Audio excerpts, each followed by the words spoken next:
নমস্কার বন্ধুরা, জ্যোতি সিম্পল কিচেনে সবাইকে স্বাগত। আশা করি সবাই তোমরা খুব ভালো আছো আর আমিও ভালো আছি।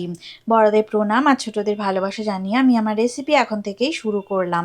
তো দেখো, আমি 4টে ডিম বসিয়ে দিয়েছি একটু গরম জলে। জলটা হালকা গরম আছে, তো বসিয়ে দিয়েছি 4টে ডিম। আর এই দেখো, ছোট ছোট আলু নিয়ে নিয়েছি, একদম খোসা ছাড়িয়ে সুন্দর করে ধুয়ে পরিষ্কার করে। আর এক সাইড আমি দেখো একটু ভালো করে কেটে নিয়েছি, এই যে একটুখানি অল্প করে সাইডে কেটে নিয়েছি। তো আলু দিয়ে ছোট যে আলু, নতুন যে আলু উঠেছে, তো সেই আলু দিয়ে আজকে ডিমের তরকারি তোমাদেরকে রান্না করে দেখাবো। তোমরা স্কিপ করো না, ভিডিওটা প্রথম থেকে শেষ পর্যন্ত দেখো, আশা করি ভালো লাগবে। সবাই এই ডিমের তরকারি রান্না করতে পারো, তবে আমি কিভাবে রান্না করি সেটাই তোমাদের সাথে আজকে শেয়ার করব।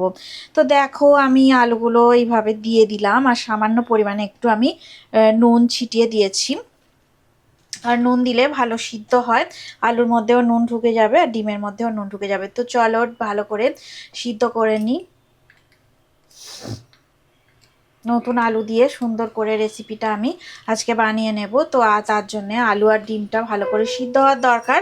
তো চলো আলু আর ডিমটা সিদ্ধ করে নিই। কেউ স্কিপ করো না, ভিডিওটা প্রথম থেকে শেষ পর্যন্ত দেখো, আশা করি তোমাদের খুব ভালো লাগবে। তো দেখো, জলটা গরম হয়ে গেছে, তো আমি একটুখানি ঢাকা দিয়ে আলু আর ডিম হতে দেব। তো ফিরে আসছি 10 মিনিট পর। দেখো, কড়াটা বেশ ভালোই গরম হয়ে গেছে। এবার আমি সিদ্ধ ডিমগুলো তেলের মধ্যে দিয়ে দিচ্ছি। দেখো, ভাজা করে নেব সিদ্ধ ডিমগুলো। ডিম সিদ্ধ একদম হয়ে গেছে, তো ডিমগুলো দেখো ভাজা করে নিচ্ছি একটু, তাহলে তরকারির টেস্টটা অনেকটাই ভালো হয়। তো সামান্য একটু দেখো আমি হলুদ গুঁড়ো দিয়ে দিলাম ডিম ভাজার সময়।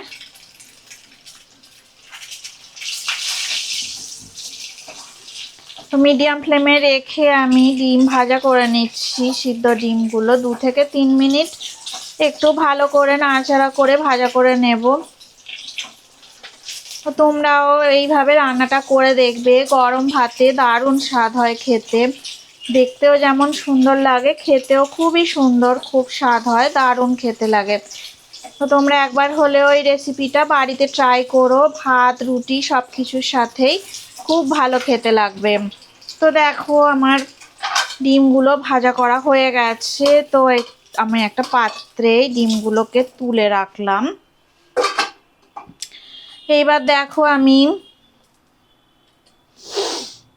কুচানো পেঁয়াজ দিয়ে দিচ্ছি।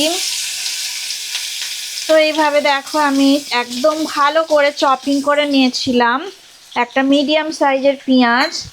তো আমি দেখো পেঁয়াজ দিয়ে দিলাম আর ফ্লেমটাকে আমি লো টু হাই ফ্লেমে রেখে দিয়েছি, মানে মিডিয়াম ফ্লেমে আর কি রেখে দিয়েছি। তো দেখো, এবারে আমি হলুদ গুঁড়ো দিয়ে দিচ্ছি।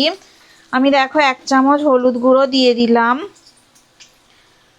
আর 1 চামচ আদা রসুন বাটা দিয়ে দিলাম।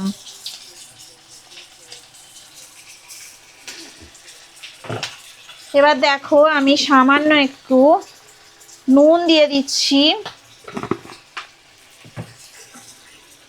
আর দেখো, কাশ্মীরি রেড চিলি পাউডার আমি 1 চামচ আর একটু সামান্য দিয়ে দিলাম। তো ভালো করে মশলা আমি নাড়াচাড়া করে নেব।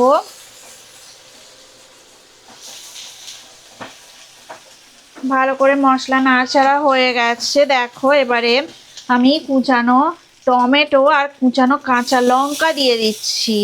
তো টমেটো কুচি আমি দেখো একদম ছোট সাইজের একটা টমেটো এইভাবে কুচি করে নিয়েছি আর একটা মিডিয়াম সাইজের কাঁচা লঙ্কা আমি কুচি করে নিয়েছিলাম। তো 2 থেকে 3 মিনিট একটু নাড়াচাড়া করে নেব। এবার আমি 1/2 চামচ গরম মশলার গুঁড়ো দিয়ে দিলাম। আর দেখো, সামান্য একটু আমি চিনি দিয়ে দেবো, খুবই সামান্য দিলাম। তো যারা চিনি খেতে পছন্দ করে না তারা চিনিটাকে স্কিপ করে যাবে। তো মশলা দেখো কষানো হয়ে গেছে। তো এবার দেখো, ছোট আলু যে সিদ্ধ করেছিলাম ডিমের সঙ্গে, তো আলুগুলো সুন্দর করে সিদ্ধ করে ধুয়ে আমি পরিষ্কার করে রেখে দিয়েছি।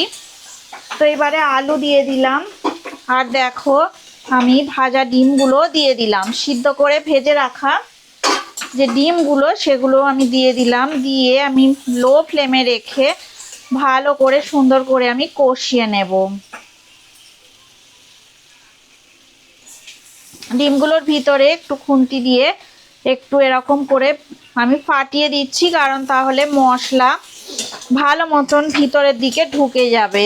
তো 2 থেকে 3 মিনিট এইভাবে আমি কষিয়ে নেব। 2-3 মিনিট কষানো হয়ে গেলে দেখো আমি নর্মাল টেম্পারেচারে জল দিয়ে দেব। তো দেখো আমি নর্মাল টেম্পারেচারের জল পরিমাণ মতো দিয়ে দিলাম। তো কত সুন্দর দেখো কালারও এসেছে। তো এইভাবে তোমরা বাড়িতে ছোট আলু দিয়ে ডিমের তরকারি রান্না করবে, তো দারুণ খেতে লাগে, খুব মজার রান্না এটা। তো দেখো আমি লো ফ্লেমে করে দিলাম আর একটু ঢাকা দিয়ে রাখবো 10 মিনিটের জন্য। ফিরে আসছি 10 মিনিট পর। দেখো আমি ঢাকাটা তুলে নিয়েছি, আমার রেসিপিটা একদম রেডি হয়ে গেছে। তো এই দেখো ছোট আলু দিয়ে ডিমের তরকারি আমার একদম হয়ে গেছে। তো গ্যাসের ফ্লেমটা দেখো এবার আমি অফ করে দেব। তোমরা বাড়িতে একবার হলেও অবশ্যই বাড়িতে ট্রাই করবে ছোট আলু দিয়ে ডিম। তো দারুণ সুস্বাদু খেতে হয়, তো দারুণ লাগে। দেখো আর একটু সামান্য দেখো ঝোলটা আর একটু কমে গেলে আমি অফ করে দেব।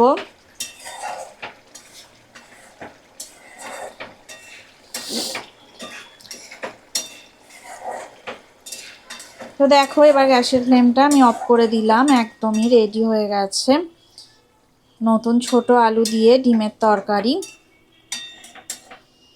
তো কত সুন্দর দেখো দেখতেও হয়েছে, দারুণ দেখতে হয়েছে।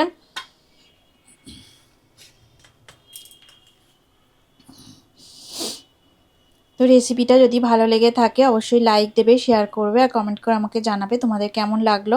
তোমরা সবাই ভালো থাকো, সুস্থ থাকো, আমার রেসিপি এইভাবে দেখতে থাকো। তোমাদের ভালো ভালো কমেন্ট পড়তে আমার খুব ভালো লাগে। আর পুরনো যারা বন্ধু আছো তাদের তো অনেক অনেক ধন্যবাদ আমাকে এগিয়ে নিয়ে যাওয়ার জন্যে। আর যারা নতুন বন্ধু আছো আমার চ্যানেলটা সাবস্ক্রাইব করে আমার পাশে থাকবে। এতক্ষণ ধরে রেসিপিটা দেখার জন্য তোমাদের সবাইকে অনেক অনেক ধন্যবাদ। আজকের মতো টাটা, পরে আবার নতুন রেসিপি নিয়ে তোমাদের সঙ্গে আবার দেখা হবে।